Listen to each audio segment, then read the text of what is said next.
Hello, everyone. Welcome back again. This is Eden, your realtor for life. I have here today Krista Turnstead, an amazing Airbnb expert in terms of helping you to pretty much manage if you're interested in having that extra income in your residential property. Krista, please go ahead and introduce yourself. Hi, yeah, my name is Krista Turnstead. I live in Toronto and I grew up in Regina, Saskatchewan, and my day job is an animation supervisor. I work from half the year on TV shows. On Disney Plus is my most recent one. I'm going back in November, and outside of that, I am a real estate investor and I'm specializing in co-hosting furnished short-term and mid-term rentals. Yes, I have been coached by some of the best people in the world on this, and yeah, I'm learning a lot and I know a lot, and I want to keep doing it. It's very exciting and fun. That is awesome. And that's the reason I invite you today, Krista. We do have a lot of my clients that bought their home. As you know, interest rate was going straight up. That means a lot of monthly payment. Whether you're an investor or a person that live in your home, the past few years has been really hard for most of my homeowners, right? So the question is, tell us a little bit about Airbnb. What kind of homes do qualify for the Airbnb? Oh yeah, Airbnb can bring in quite a bit of extra income for your property. Basically, any home will qualify as long as it's allowed by your homeowners association, or if you're in a condo, if your condo allows it. You can rent out your own primary residence for 180 days of the year. Or if you wanted to rent up to 3 bedrooms in your home, you can do that for unlimited amount of time. So, oh, for unlimited amount of time. I thought it was 6 months per year, right? Oh, for rooms, you can do any amount. Oh, is For that the right? entire place, like if you were going to go on vacation and you like to travel or something like that, then you can rent out your entire home for up to 180 days. But if you Wow, wanted so to you be have an there, option. yeah, it's unlimited. Mhm.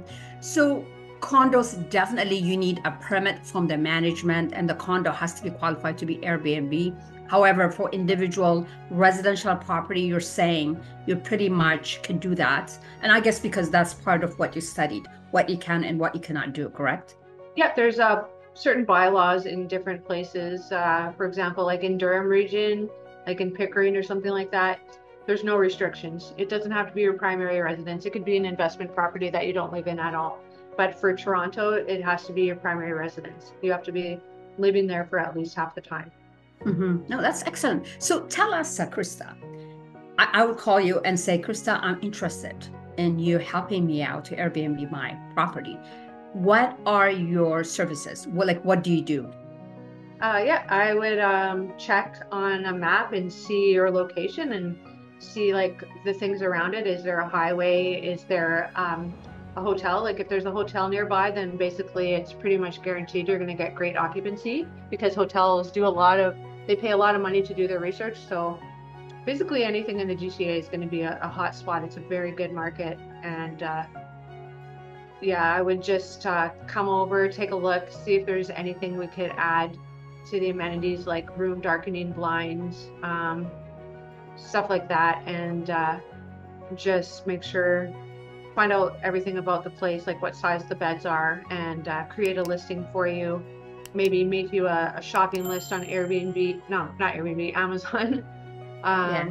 for any, like maybe like a first aid kit or any little items that you might not have yet. And then I would be able to do a lot of things after that, like hire cleaners, organize the cleaners, talk to all the guests, manage the pricing on the app, um, then uh, make sure, like take all the booking requests. I would verify the people that are trying to book that they've had successful previous bookings and that they're not seeming like they're coming for a party. Like if their home address is just a block away, then it's kind of like, oh, maybe they're trying to have a party, which doesn't happen too often. But yeah, you just talk to the guests and figure out if there's someone you would want staying there and get their ID, you can ask for a security deposit too, if that makes you feel more comfortable. And then, yeah, just. So you do the background of the customer that's going to be staying, okay? And you help pretty much stage the property to be appropriate and desirable for the guests that are becoming. Yeah, and you will go, yeah, wow, okay, all right. Places do a lot better if it has professional photography, so I can hire and organize a professional photographer and just make sure the place gets occupied and adjust the pricing up and down for when there's concerts and stuff like that, and knowing when people are going to want to be in town more often. And then there becomes like small amounts of days in between that I can lower the price to get more people in, just to like fill up the occupancy. And just the way I communicate with the guests to make sure there's always 5-star reviews, so that and if you have like more of a luxury feel, you get a lot more money, and you can also get a lot better guests. So just making sure that there's a perceived luxurious feel.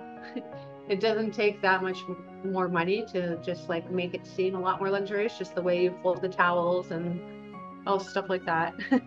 So do you do that yourself, or you hire somebody again? I make a cleaning guide for the cleaners that has photos of like even the toilet paper gets folded in a little V and like, I have pictures of how I want everything. I made a welcome book that has like recommendations of things in the area, and I made a fire escape for the wall, and I also made like a clickable guide that was on right when you come in, there's a little picture with a QR code, and there's a Wi-Fi code, and then you get the QR code and it takes you to an actual, it seems like an app. It's a clickable PDF, and you click on it and it takes you to different things like attractions in the area or local restaurants or. Oh, in terms of, wow, that's awesome. You'll organize all that. Yeah, because I think because I have a background in animation, that kind of stuff comes naturally to me. So, that's an additional benefit you bring to the homeowner that the average, host wouldn't do that. That's awesome. I don't see that around too often. So again, Krista, if I was going to do that, I will call you. You will take care of pretty much everything. Communication with them, when they come in, when they leave. If there was any issue while you're staying, you look after all that. 24-hour guest service. And I'm like very, very quick. Like I even answer during the middle of the night. I keep my phone near me. If there's any message, I answer. That is amazing. I mean, I saw your bio. You're highly motivated. You're willing to put the work to really create your reputation and be a great investor yourself, learning the process. So that is amazing. That's really great. Now, like we said, in terms of let me I wrote down a few questions here. In terms of, I guess because of your marketing background, because of your animation skill, I guess you could target the property to whoever matches. I mean, what is the average cost the average person need to invest to turn their home, just the average daily living house, into acceptable type of if you're going from completely empty, it's something like I think $4 per square foot. But if you're already furnished, then you would just take a look at that and be like, how could we make this a little bit better? So it would be definitely situation by situation, and how much money you want to spend up front. And also, as you're making more money, you can start improving things to get more luxurious guests if you'd like. Right. There's a lot of different people you can market to. You can market to construction workers, you can market to traveling medical professionals, you can market it to guests that are staying to visit family members. Like if you live by a hospital, there's a lot of people that are visiting people that are coming for surgery, stuff like that. Yeah, depending on who you target, you kind of work with your budget to keep that going. That's whatever area.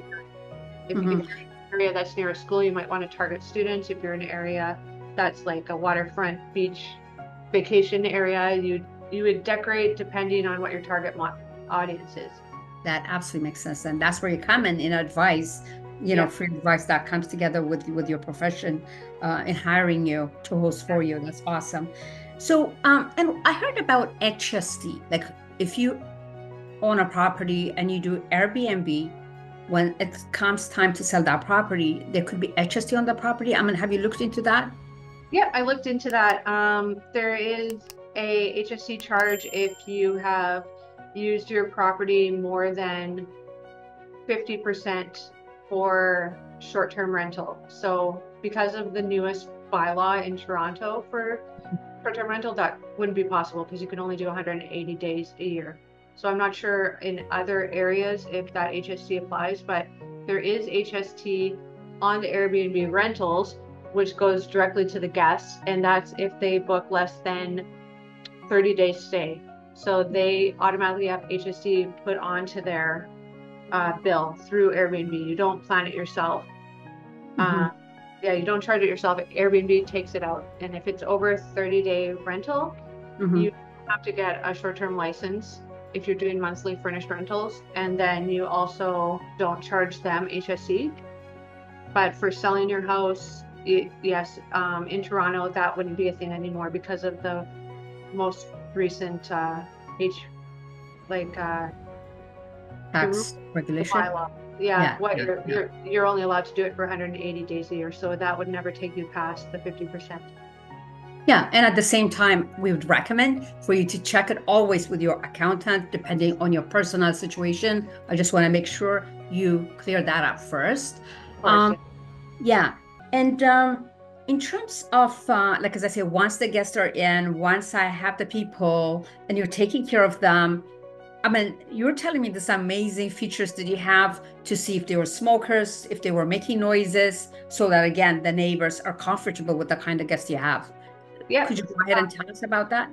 Yeah, there's first of all, most people will get like a Ring camera installed so that they can see if the actual guests that were registered are the ones showing up, or if there's more than that guest showing up. But some condos don't allow changing the doorway into a Ring camera or any additional cameras. So there's another device called a Minute, and it detects smoke, it detects how many cell phones are nearby, it detects decibels, and then it'll send a message directly to the guest saying, like, you're over the certain amount of decibels, this is your warning. And then because you have signed the terms and conditions in Airbnb and agreed to the house rules, that if you have quiet hours, the guest will actually just be asked to leave. Their reservation will be canceled, and they still have to pay full price if they have brought extra guests, if they're being too loud, anything like that. It'll just be canceled. So that doesn't seem to be much of a problem as much these days as it used to be, because there's a lot more regulations and people keep their IDs. You don't allow guests that are just trying to book for one night. You wouldn't allow a guest that is trying to come from a block away. Like, I have a conversation with the guests when they try to book to find out where they're coming from, what's their intention to stay, who's staying, and it's very easy to figure out. Usually if somebody's intending to have a party, they get scared away quite easily by the questions I ask and how I require them to give me government ID, stuff like that. You do the background property check. So again, yeah, I mean, those again, in terms of the smoke or the loudness, because I mean, I do have landlords as well that have homes. I mean, for example, recently I had a client that told me we signed the contract that the tenant was not going to smoke, but every time she goes there, she detects the smell, right? Is there a way of letting the tenant know, listen, I have this thing to measure what you do? So what is it? Is it something, a tool that you just put? It looks kind of like a smoke detector. It's just like a little circle thing, and it's on the wall, and it's a device, and it legitimately checks if there was cigarette smoke, so the charges will stick. So like a lot of people, they say they make so much money in charging for smoking fees, even though they couldn't smell it. It was proven through their device that someone did smoke there. So even if the cleaners don't notice the smell of smoke, you can still prove smoke there, because they partner with Airbnb and it's a very trusted source. So they will take it, no questions asked, as evidence that someone smoked there, and then you can charge like $500 smoking fee. Wow. And can they remove it, or can they block this stuff, whoever's in it? No, you can't block it. I guess if they did, you could tell, I guess, probably. It's got a way they turn it off. Yeah. Wow, that is just technology is so amazing how far it came. So I'm so glad you have those tools to help out my clients. Again, what is the question I didn't ask you that could be so important that you think I should be asking you, please?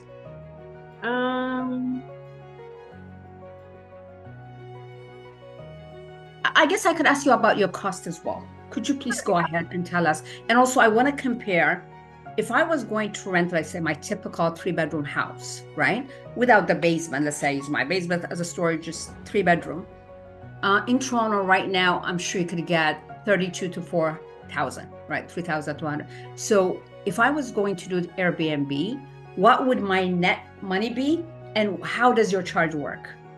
Right. It would depend on case to case, depending on how big the place is, how many rooms you need furnished, if they're already furnished, if things need to be changed. So there could be like an a la carte charge for each thing. Like if you wanted professional photography, which is highly recommended, if you wanted the camera installed, I can do all of this. But then basically I would make anywhere between 10 to 40% of the booking fee. So if like you could charge $2,000 normally for rent, you could make it $6,000. But then if I was doing a 10% cut, I would get 600 of that. So I guess for most landlords, they may not want to participate in any way. Like for me, I'm thinking, okay, you do it, right? So in that case, what percentage are we talking about?